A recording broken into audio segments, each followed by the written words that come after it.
Good evening, and thank you for joining tonight's telephone town hall hosted by Jefferson County.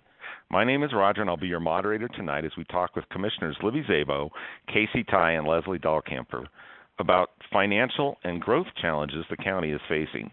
Before I have the commissioners introduce themselves, I want to tell you a little bit about the format for tonight's call. We want this to be very interactive, so if you would like to ask our panel a question, please press star 3 on your telephone keypad, and you'll be transferred to an operator who will take down some basic information. Once the operator notes your information, you'll be returned to the call and can listen to the conversation until it's your turn. So press star 3 on your keypad if you'd like to get in line and ask a question.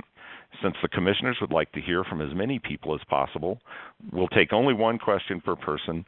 When it's your turn, I'll call your name and ask you to repeat the question for our live audience. So star 3 again to get in line now to ask a question. We'll also be asking some survey questions later during the call. All you'll have to do is press the number on your phone that represents your answer. And finally, we're going to have some visuals tonight online during this call. So if you would like to follow along, go to www.jeffco.us/town hall. And then when you're there, click on the link for the webinar. So that'll be some good information to follow along. All right, let's have our panel make some opening remarks. First up is Commissioner and Chair of the Board, Libby Szabo. Commissioner, go ahead. Thank you, Roger. And everyone, welcome to our Jefferson County Telephone Town Hall. I'm Libby Szabo, and I represent District 1. But first, I would like to take a moment to say that our hearts go out to the community of Douglas County after the tragic event yesterday at the STEM school in Highlands Ranch. The Dougco community, school, first responders who so quickly sprang into action, and most of all, the students, staff, and parents are in our thoughts and prayers. With all of that is happening in our Colorado community, we want to thank you and know that we appreciate each of you taking time out of your busy schedule tonight to spend a few minutes with us tonight. Again, I'm Libby Szabo, and I represent District 1. That is the north part of Jefferson County. And I just want to tell you, I'm honored to serve you as my neighbor, as your county commissioner. I'm a wife, a mom, a grandmother. I'm a lifelong resident of Jefferson County. I went to Maple Grove Elementary, Manning Junior High, and Wheat Ridge High School. Go Farmers. Again, I was a state representative prior to coming on to the county commission. Our family owned a business in the community for over 50 years, and I have called Jeffco my home for all of my life, and I have come to see and been able to live my American dream here, and I want you all to do the same. So have a great evening, and ask us a question, because we're here to answer what we learn from you, our community. So we are here tonight to give an overview of some pressing Jeffco issues and also to get some feedback from you. So if you have a question or comment, remember, please press 3 at any time. All right, that's star 3 if you'd like to get in line to ask a question. You'll be sent to one of our operators standing by. They'll take down some quick information and get you in the queue. Thank you, Commissioner, for your opening remarks. Let's next go to Commissioner Casey Ty. Commissioner, before we get to the questions, why don't you introduce yourself? Thanks, Roger. I'm Casey Ty, and I'm the Commissioner for District 2, which is the central part of the county. My wife and I live in Applewood, and Applewood's a great community, like a lot of communities around Jefferson County. And Commissioner Szabo, I know you're a proud farmer, but I'm a proud Green Mountain Ram. I graduated from Green Mountain a few years ago, and there's great Jeffco schools. I've been a commissioner now for just a little over 6 years, And it's been a challenging job, but it's also been extremely rewarding. And one of the things I can really take away from my time in Jeffco is we've got great employees that are working for the citizens of Jefferson County. Whether it's a caseworker from our Human Services office trying to help a family improve their lives, or a librarian that's trying to help somebody get a better resume, or learn some technical how to work a computer, or whether it's a road and bridge crew out plowing roads late at night after a snowstorm. We've just got great employees. We have sheriff's deputies out on patrol. We have building inspectors making sure that the buildings are safe. And we have zoning inspectors making sure the quality of life in Jefferson County stays good. I could go on and on, Roger. We don't have time to go through everything, but I just think people can be proud of the great public servants we have here in Jefferson County. And I'm looking forward to a great conversation. Again, press *3 to get in the queue to ask us a question. Thanks, Roger. All right, thank you, Commissioner. Finally, we have Commissioner Leslie Dahlkemper. Commissioner, go ahead and introduce yourself.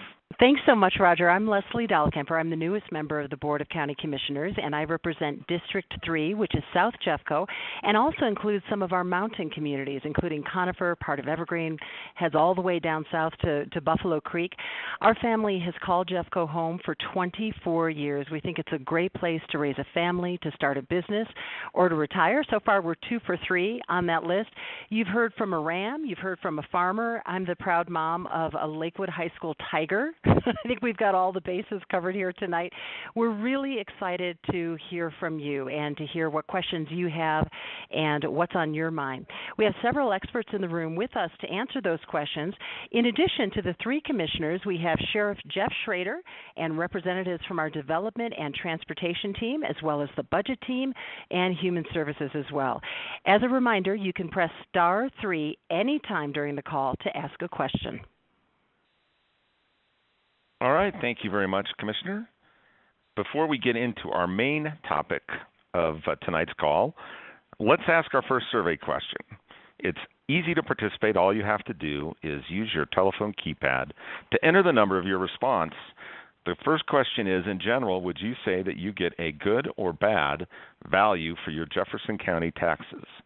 Press 1 for strongly good, press 2 for somewhat good, press 3 for somewhat bad, and press 4 for strongly bad. Record your vote now, and I'll share the results with you in just a minute. While you're voting, let's have Commissioner Szabo review our topics for tonight's call. Commissioner, go ahead. Thank you. And thank you to all of you who actually took time out to call in and participate in our telephone town hall. We appreciate when our residents are engaged in the process because that helps us have a better understanding of what you would prioritize and what you would see as the needs for our county. As a reminder, if you would like to go ahead and get in the line to ask a question, press *3. Once our operator takes down your information, you will be able to listen to the conversation until we get to your question. Please be patient. We will do our best to get to as many of you as possible. Later in the call, if time permits, we will also be happy to answer questions on things other than what our discussion topic is tonight. And please know you can always call and talk with your county commissioner at any time. In 2018, Jefferson County embarked on a strategic planning process to help ensure we are working together to achieve our combined mission, vision, values, and goals. We did this to create a unified vision for both our employees and the broader community, to encourage collaboration and to help our employees think outside the box and try new ways to provide services for you, our citizens. Our mission is to promote the safety, health, and well-being of the Jefferson County community and the stewardship of its resources. So tonight, feature topic is addressing the challenges that come from growth. This includes such things as transportation, housing that is affordable, responsible development, and public safety. We continue to see an increase in demand for these services, and the challenge ahead of us is finding a way to fund these services within our revenue limits. So, as a taxpayer in Jefferson County, where do your dollars go? What you pay, or your total combined tax rate, depends on where you live within Jefferson County. Entities that provide tax support services to you are listed on your tax notice and may include the county, school districts, cities, and a variety of special districts such as fire, water, and sanitation. Property tax rates, or mill levies, are set by each of these taxing entities. These are the rates that are used to generate revenue, which is what covers expenses for your local area services. So when you break that down, on average, only 24% of the tax dollars that you pay go towards Jefferson County government programs and initiatives. The remainder of your tax dollars go to these other entities I mentioned before. All right, thank you, Commissioner. Here are the results of our first survey question. Again, we asked, in general, would you say that you get a good or a bad value from your Jefferson County taxes? 51% of you said that a somewhat good value. 23% said strongly good. So good response for the county. Thank you for participating. We'll have some more questions later in the call.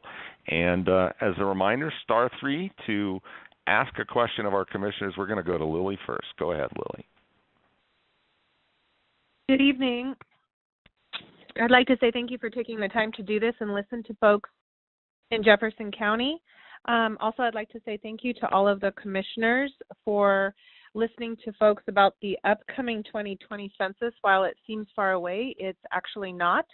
So I would just like to ask, in consideration of funding for services to the residents and the folks in Jefferson County, businesses alike, how does participation of the 2020 census play out in funding and services to the community? Well, Lily, you ask a great question and bring up a great point. The census will be coming up before you know it. It'll be in spring of next year. In April of next year, they're going to want to get everyone to fill out their census forms. And it's important to get a good count of everybody in Jefferson County because that affects our funding levels for federal programs. It affects our districting for congressional districts. There's thought that Colorado will get one new congressional district, maybe even two, as long as we get a good count. So it's make sure we get a good, fair count so we get all the federal funding that we're entitled to, and that Colorado can reap the benefits of these federal programs. People can get the assistance they need. So tell everyone to be ready for that census and to fill it out as soon as they can, so we can get those good count in. All right, thank you, Commissioner. Let's go to Drew next. Drew, go ahead. Yeah, thanks for taking my call. I appreciate it. I appreciate the time you guys take to do this. I know you're taking time out from your families away to do this call, so I appreciate it. My question is, because of the budget constraints the county is seeing right now, would you guys consider doing a taper holiday like the state is putting on the ballot later this year for transportation, education, and I forget the other thing. But so I'm just wondering if you guys would consider doing that as well. Thanks for taking my call. Hey, Drew, this is Leslie Dahlkemper, Commissioner Dahlkemper. Thanks so much for your question. You raised a great point about the de-Brucing initiative, which basically is an ask of taxpayers to allow the state to keep those surplus funding dollars above the Tabor cap. And as you mentioned, there are three categories the state's looking at: K-12 education, higher education, as well as roads. The interesting thing about Jefferson County is because we have not yet de-Bruced, if that initiative were to pass statewide, we could not take advantage of those state funding dollars. So that's an important issue. And to your second point about whether we take a Tabor holiday, that is really a question for our community. We're going to talk in more depth about that in just a moment, and we'll share with you how the Tabor cap affects the county's ability to help fund the increasing demand for services and programs ranging from roads and maintenance and bridges to public safety to mental health and other areas. So stay tuned for that. We're going to go into more depth in just a moment. Okay. Thank you very much. One more question now from Anthony. Go ahead. Yeah. Hi. My question was about transparency and accountability and progress reports on roads and highways, and I know 470 is not totally Jeffco's responsibility, but near my neighborhood, I've lived here over 30 years. Growth has been tremendously amazing, but it takes forever and ever to get a project done. And it seems like, as a project manager, somebody must know what the starting points, finish points, the expected finish points, and let the public know. We all seem to be in the dark. When is 470 going to be completed? That kind of issue. How do we find out what's going on? Thank you for your call, Anthony, and taking the time to ask your question. My name is Steve Dury, and I'm the Transportation and Engineering Director for the county. C470 is a CDOT highway, and because of that, a lot of the funding that goes into a road like that is federal funding. Federal funding is a very complicated process that involves a lot of environmental process that goes into that, as well as it's a very expensive process. And so right now for C470, funding is not available in the state's budget, and as the state looks toward finding new solutions to funding, C470 would be one of the higher priority projects, but because of its high cost at this point and the amount of process it has to go through to get federal funds, it is a slow process and it is a frustrating process, but I can tell you that the state is making progress with that process as we go forward. All right, thank you very much. Let's go and take an online question. This one came from Brandy. Brandy says, are you considering eliminating or reducing the senior property tax exemption? I assume they mean you all, want to raise taxes, and people on fixed income shouldn't have a double whammy. Commissioner Szabo? Yeah, Brandy, that's a great question. The only folks that can change that property homestead exemption is the state legislature. And I served in there for a little bit over 4 years, and every year they threatened to do it and didn't have the political will to do it because it's a tough subject. I think it is a great thing to be able to deduct that on your property that you've lived in, I believe, for 10 years or more in the same county. And I think it just helps out our growing population of seniors to be able to stay in their homes and enjoy those homes that they've lived in for many, many years. So we at the county, for one, we cannot do that. It takes the state legislature, and I don't even know that we would even think about that. We have one of the highest growing aging populations in the state, and that's just a benefit to them to help them be able to age in place. All right, thank you, Commissioner. Why don't we take a minute and ask Commissioner Casey Tye to discuss some of the county's challenges. And don't forget, if you'd like to ask a question, press *3. Commissioner, go ahead. I'm sure many people are asking, what's the current financial picture in our county? There may be more challenges to our financial reality than meets the eye. As the population grows on the Front Range, the cost of providing county services is rising, along with the need to keep our salaries competitive so we can attract a dynamic workforce. As Commissioner Szabo mentioned, we have seen an increase in traffic, development, housing, and homelessness, and the ever-increasing population is at the forefront of our financial discussions. Even with everything we're doing in-house to address these issues, the financial outlook for 2020 and beyond shows increasing challenges to both maintain a balanced budget and meet the critical needs of our community. Because fiscal responsibility is something we take very seriously, we are always looking for ways to identify greater efficiencies in how we do business. Today's reality is that we have to factor in budget cuts for 2020 because the rising need for services is outpacing the availability of revenues that can provide those services. The reality is it's unsustainable to keep spending into our bank account, and we've reached a critical point that requires citizen involvement to help us make certain decisions. One contributing factor to all of this is the Taxpayers' Bill of Rights, or TABOR.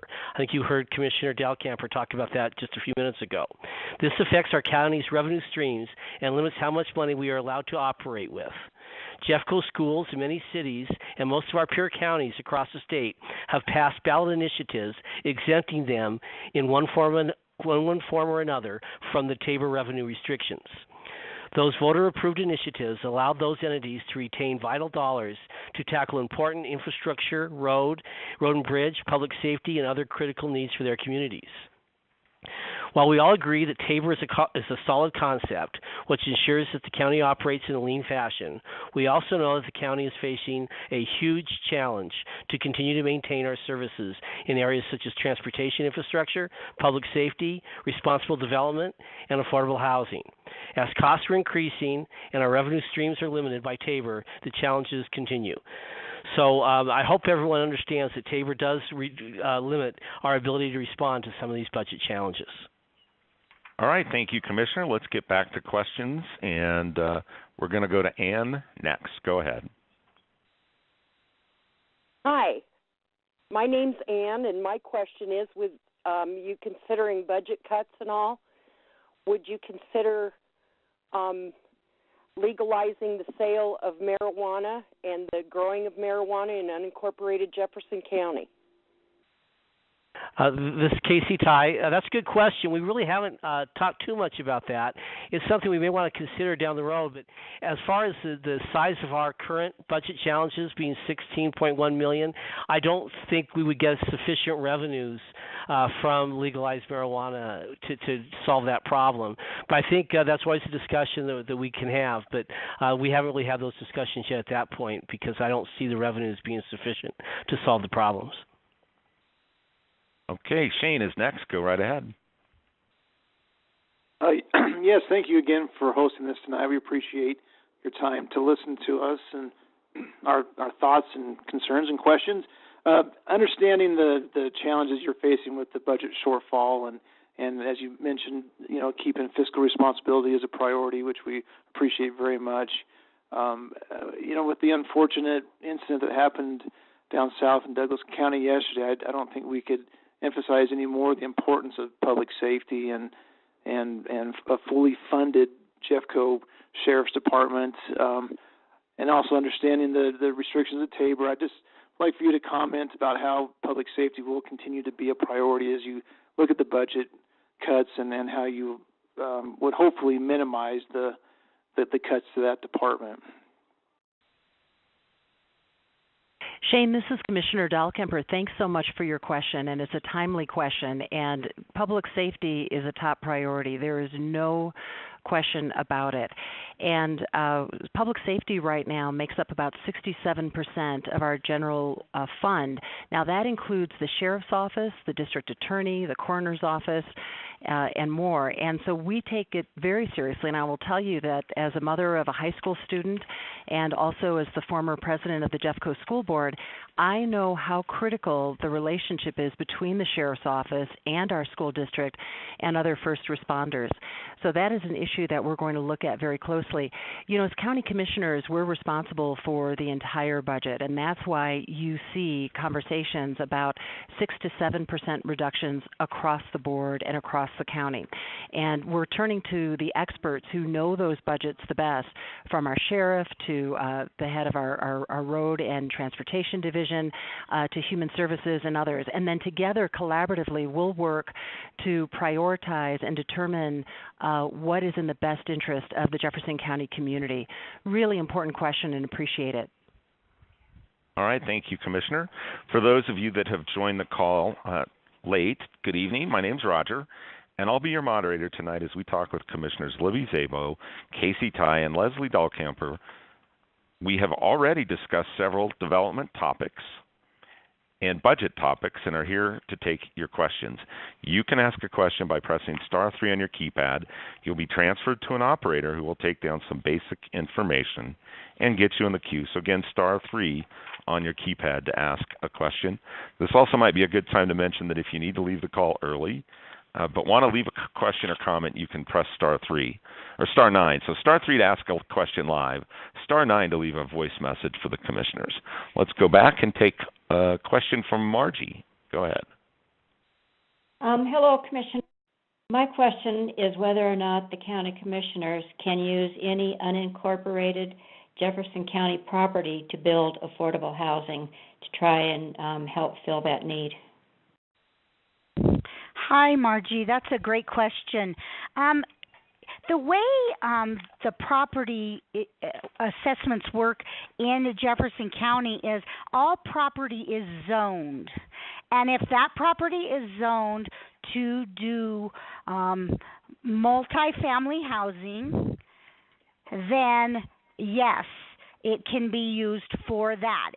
An apartment building that can be used for affordable housing or not. If it isn't zoned for multifamily and it's zoned just residential or commercial or agricultural, then the developer would have to come in and ask the county commissioners to rezone the property for what they might want to build on that property that it isn't zoned for. So it all depends on the zoning, and it all depends on what happens at a county commissioner hearing when a developer brings a case. Okay, next is Ken. Go right ahead. I was just wondering if there is plans to improve Indiana Street as it goes up to Colorado 128, and it will be the kind of like the frontage road to the Jefferson Parkway that's going to go up to the west side of Indiana, to the through from Highway 93 over into the E470 interchange.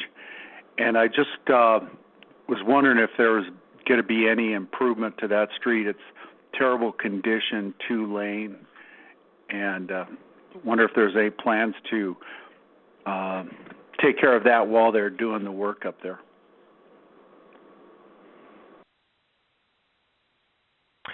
Thank you for your call. Once again, Steve Durian, Transportation and Engineering Director for Jefferson County.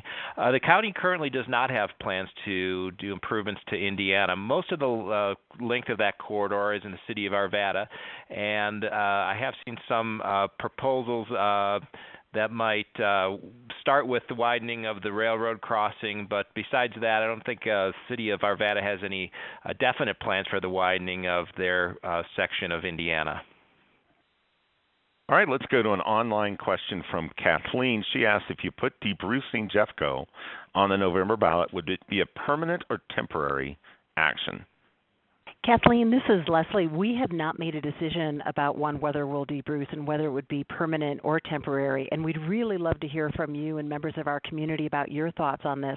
You know, we talked about some of those budget reductions we're facing, but we also want you to know that in addition, we're always looking for ways to be more efficient, to be more innovative, because we want to make sure we get the highest return possible on taxpayer dollars. And one of the things we'd love to share with you is a program called Resilient Jeffco, and we're asking all of our employees, no matter where they sit, all of our staff in the organization, to think about how they can do things more efficiently. How can we be more innovative? No more status quo. And we're getting some great results. So if you look at Road and Bridge, they've been processing and reusing old asphalt, and that alone has saved us $351,000 in 1 year. You look at facilities management. They're looking at lighting upgrades, water-saving measures. They're harnessing solar power to save taxpayer dollars and resulting in greater energy efficiency. That saved about $477,000. So we're always committed to looking at those efficiencies and innovations along the way. We'll keep you posted on debrucing, but be sure to let us know what you think. Thanks, Kathleen. Okay, let's go back to the phones and ask Kathy to ask your question. Yes, I'm just wondering about all the pot money in the state. I heard that last year the state collected like $1.4 billion in pot. I don't know if that was revenue or all taxes. I know the tax rate's like 35%, but even at 35% of 1.5 billion, that's a lot. Does Jeffco get any of that? I mean, is it all funneling into schools, or can you use that for potholes and things like that? Kathy, thanks for the question. Yeah, most of that money is going to schools, and in particular, it's going to, I think, mostly to rural schools. And so we are not seeing a big revenue increase from the legalization of marijuana. So that's just not a source of revenue to solve our problems. So thanks, Kathy, for the question. All right, let's take a minute and ask our second survey question. Again, all you have to do is use your telephone keypad to enter the number of your response. Here's the question. Do you feel that taxes in the county are too high and it is necessary to cut programs as part of the effort to save money? Or do you feel the county taxes are not too high and there's a need to maintain and improve our county government services? So press 1 for taxes are too high and we need to cut programs. Press 2 for things are fine as they are now. And press 3 for taxes are not too high and we should maintain and improve services in the county. Again, use your telephone keypad to enter the number of your response, and I'll share the results with you in just a minute. And I think we're going to go next to Eric. Go ahead, Eric. Hello, and thanks for taking my call. I live in Evergreen, and my question is about the assessment of property for taxes.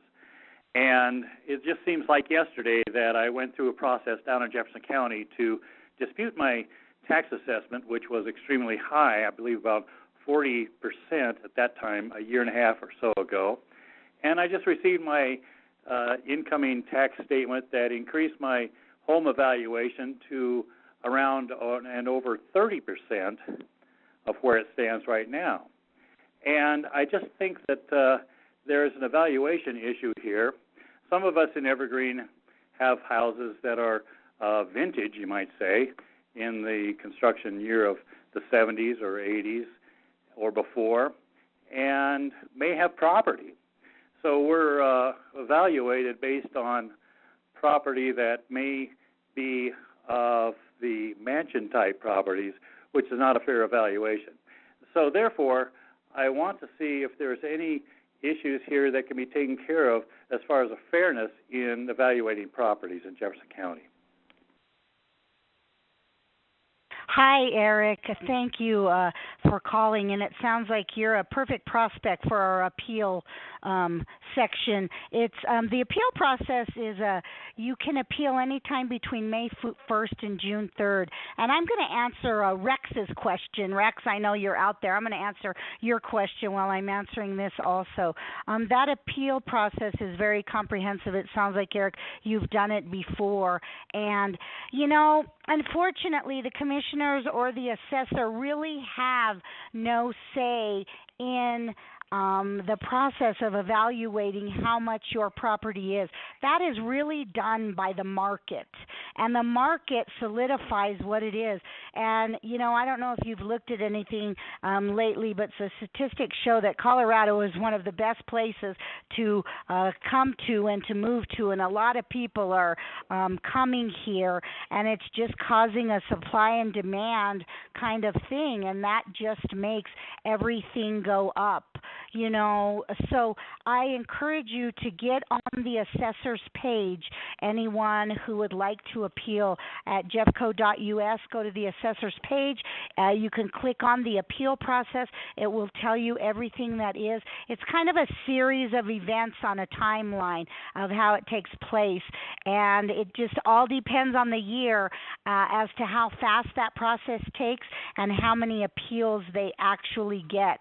But it's, you know, we don't have really any mechanism to we can evaluate how much your property is worth, but to say that we control that is not the case. So just go and appeal it. It sounds like maybe it did go up a little bit, and I think, we have a very fair and honest process.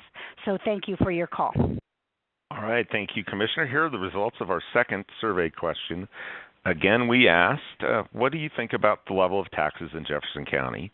38% said taxes are too high and we need to cut programs. 35% said things are fine just as they are now. 27% said taxes are not too high. About even one-third, one-third, one-third. Thank you very much for participating. We'll have one more question at the end of the call, so stick around. And in the meantime, we're going to hear from Commissioner Dalcomper.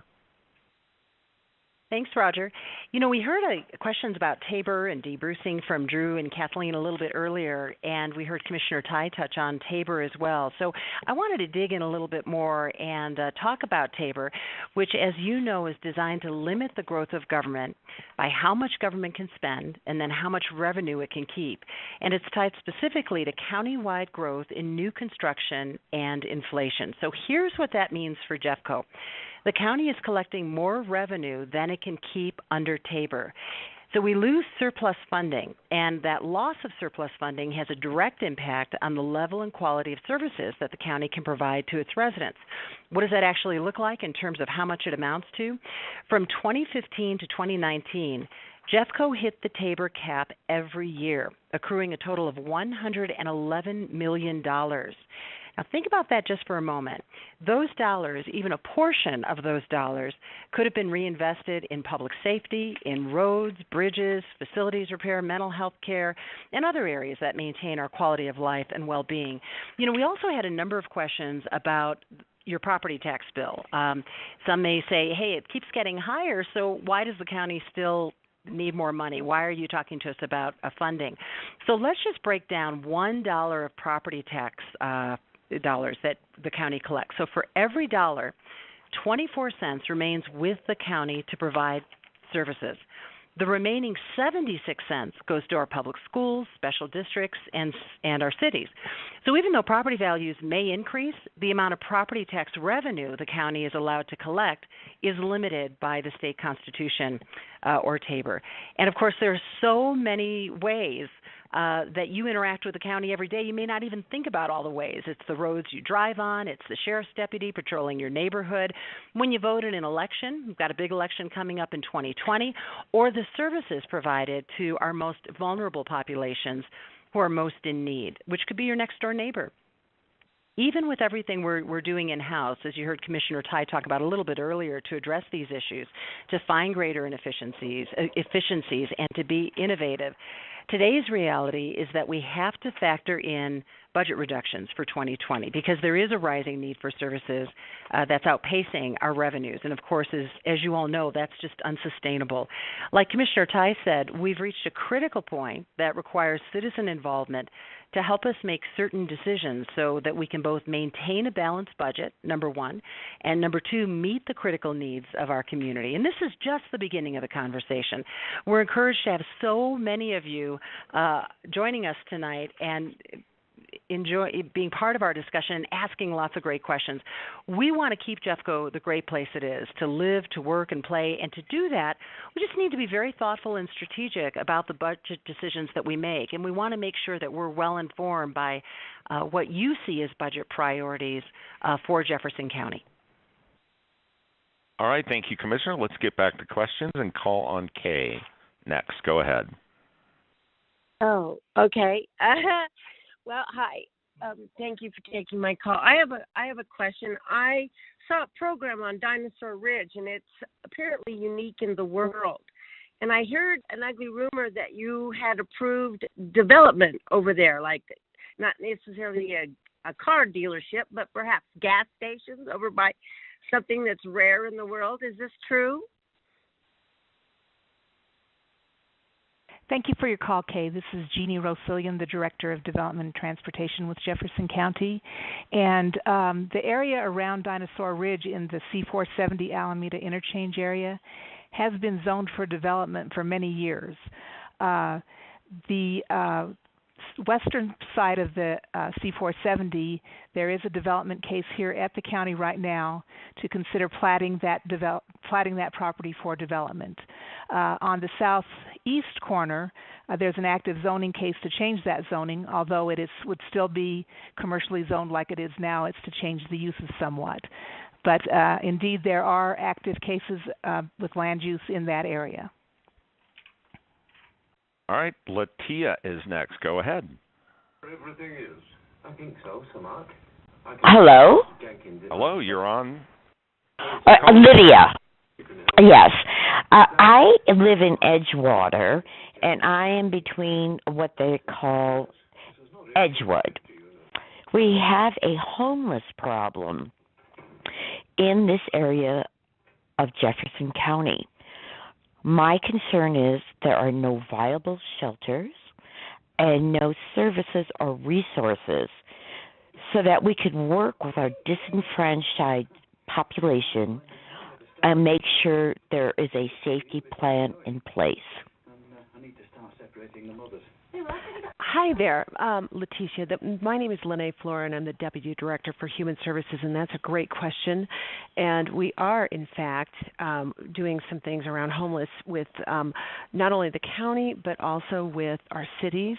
And we have a committee that's been meeting now for several years called the Heading Home Committee, and recently just hired our first homeless navigator that works for the county, but working with all of the cities. We anticipate that by January, we're probably those cities will be hiring their own homeless navigators, and I will check on whether or not Edgewater is one of those cities, but I know that Arvada, Lakewood, Wheat Ridge are all looking at that right now, and we are in the process of hiring a homeless coordinator who's going to be coordinating all of those navigators to work together to find services to meet the needs of the homeless and find ways to be able to make our community a better place to live.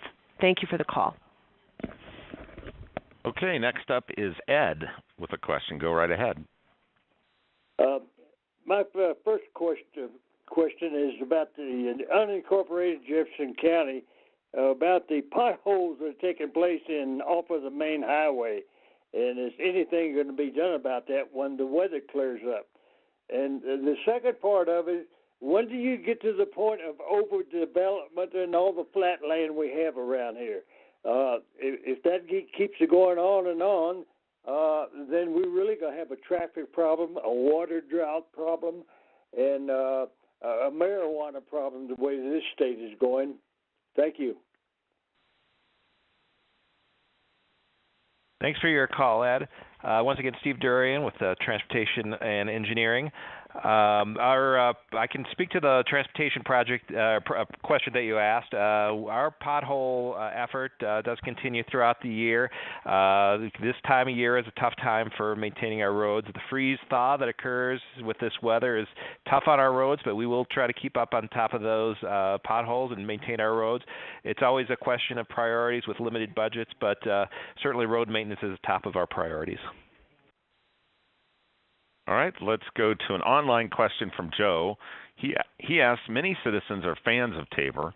If Jeffco debruces, how will taxpayers be protected from continuous raising of taxes? Hi, Joe. This is Commissioner Dahlkemper. You're absolutely right. We want to make sure that we're thoughtful and strategic with every taxpayer dollar.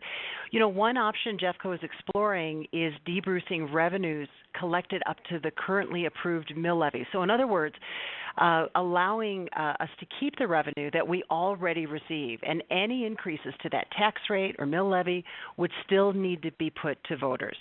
So there's accountability built in for sure. Thanks, Joe. Thank you, Commissioner. Let's go to our third survey question. Again, it's easy to participate. All you have to do is use your telephone keypad to enter the number of your response. Here is our third question. If you feel budgets need to be cut, which county programs and services would you be most willing to reduce? Press 1 for building new roads to ease traffic.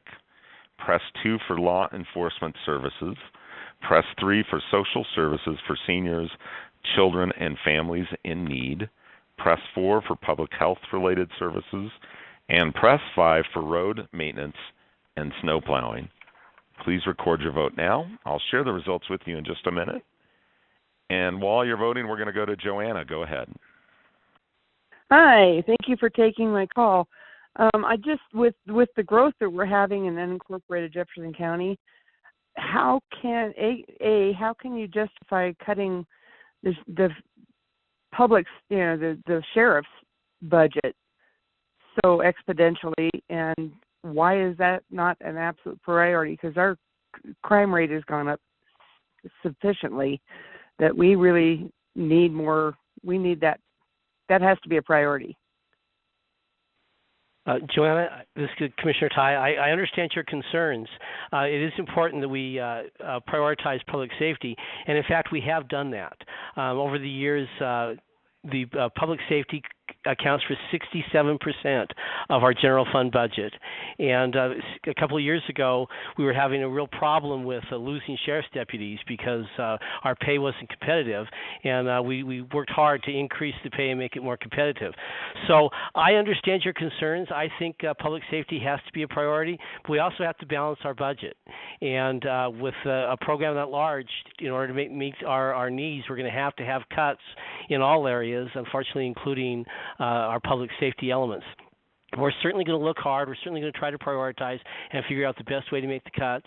And then again, we're also considering maybe talking to the voters about Tabor and whether or not it would make sense for us to keep more of the revenues that's already been authorized to the mill levy and give us a Tabor exemption either for a period of time or whatever. But I understand your concerns. We certainly will make public safety a priority.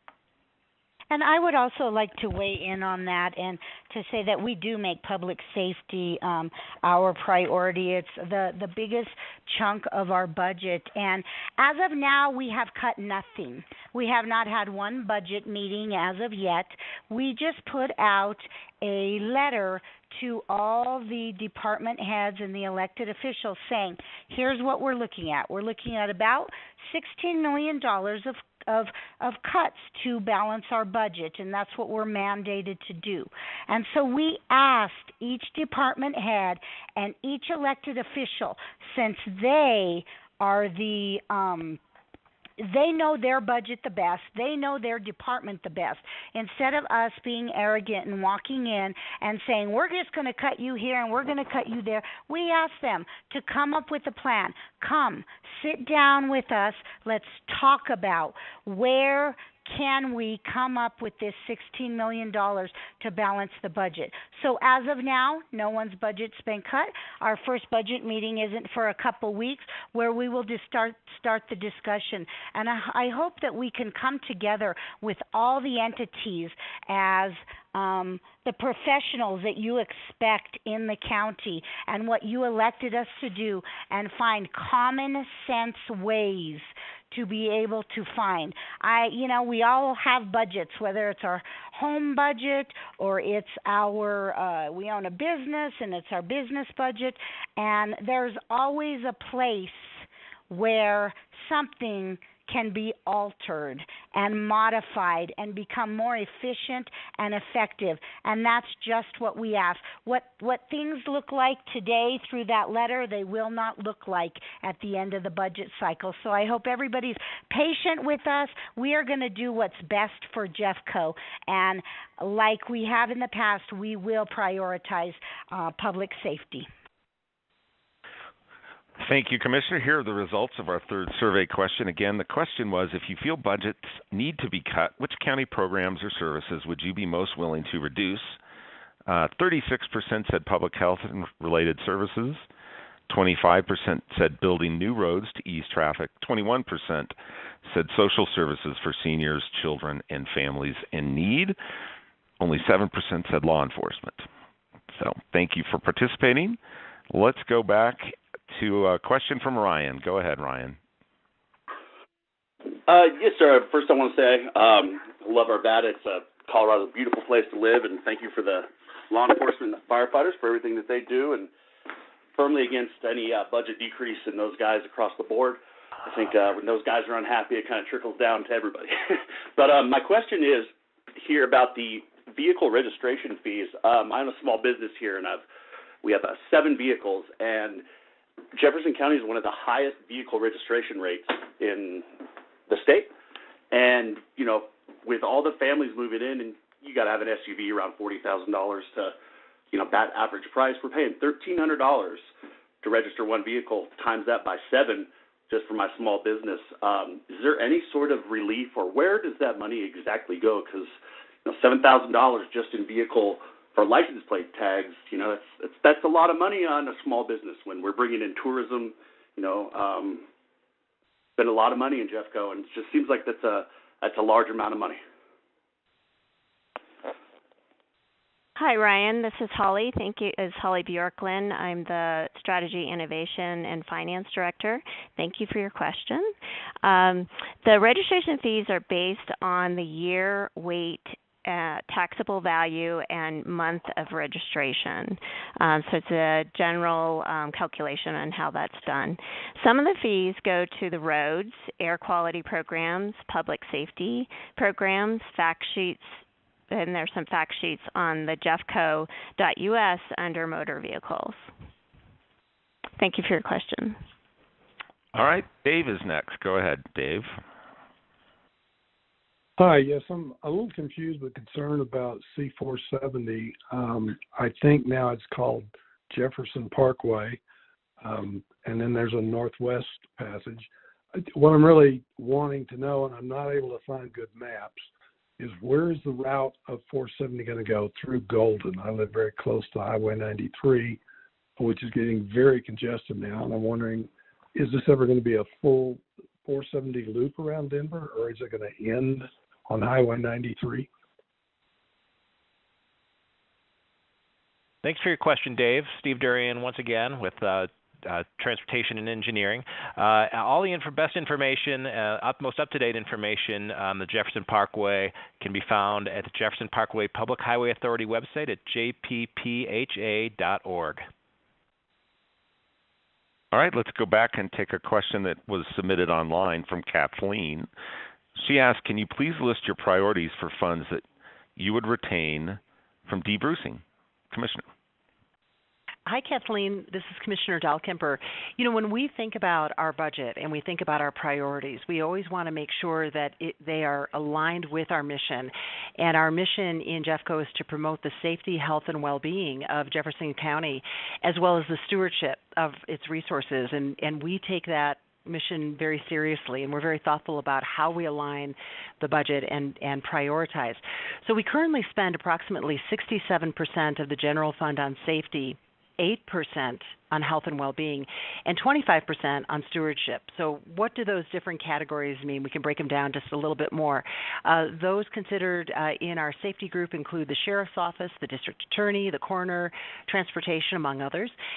Those in health and well-being include public health. We've talked a little bit about public health, parks and open space, human services, among others. And those considered to be in our stewardship group include the Clerk and Recorder, Assessor, Treasurer, among many others. So I hope that helps Kathleen a little bit in answering your question about prioritizing. Okay, next is a question from Dee Dee. Go ahead. Hi, my question was about I hear people talking about debrucing. In other words, to try and get the money back that you're getting in revenues that are over the Tabor limit. But, you know, that's our money that's going into that, and I think it's much better if it goes back to the people to spend it most efficiently because they know what they need to spend their money on. And if you need more money, to go to the people and ask. But I got to get the feeling. The other thing is, I think when you have less money, as I do in my home, I have to prioritize. I have to rework my budget, and I think it's much better to go that route than take the money that is actually ours and put it to some of these things. Dee Dee, thank you for your call. I understand what you're saying. The reason we're talking about Tabor is because we've already been approved to have about 26 mills, and each year we lower our mill levy, and in essence we lower the tax rate because we're getting over the Tabor cap. For us to debruce, we have to go to the voters and ask. So the voters will have an opportunity to weigh in on this. What we've been talking about today is basically do the do the citizens of Jefferson County, what type of investment do they want to make in their county government? And if they want to give us some relief from the Tabor restrictions and allow us to get our full mill levy revenues, that we can invest in certain programs. But if the citizens don't want to do that and they want to keep the funding levels at their current rate, then we're going to have to start cutting some programs in order to have a balanced budget, because we're required by state statute to have a balanced budget. Thank you, Dee Dee, for the question. All right, thank you. We have just a couple minutes left. Commissioner Dahlkemper, do you have any final remarks? Thanks so much, Roger. I just want to take a moment to thank all of you who joined our call tonight or joined us online. Thank you for participating in our telephone town hall. We greatly appreciated your questions, your thoughts. We'll factor all of those into the mix, and they certainly make for better policy decisions on our end as well when we know what your priorities are and what your values are regarding the budget. Most of all, we hope you found this hour informative and a good use of your time, and we really appreciate all the input we received tonight. Thank you so much. Thank you. Commissioner Tai, any final thoughts as we wrap up? Yes, Roger, I agree with Commissioner Dahlkemper. I think this was a really good and informative call. I appreciate everyone staying on the line tonight. If you want any more information, you can visit us at our website, which is jeffco.us, and be sure to follow us on Facebook, Instagram, and Twitter. Thank you, sir. And finally, Commissioner Szabo, anything you'd like to add? Thank you, Roger. Community, your comments are so important to us to help us get a good sense of how to address your cares and concerns for our county. If we didn't get to your question, please leave us a voice message at the end of the call. You will hear a recorded message, and then you can leave your comment or question. And thank you again for being part of our telephone town hall. Have a great evening and stay warm. Thank you, Commissioners. Again, we're sorry if we didn't get to your question tonight, but as Commissioner Szabo mentioned, you can still leave us a message or comment at the end of the call, so just hang on the line. And on behalf of the Commissioners and all of the staff here tonight, thank you for participating, and have a good evening.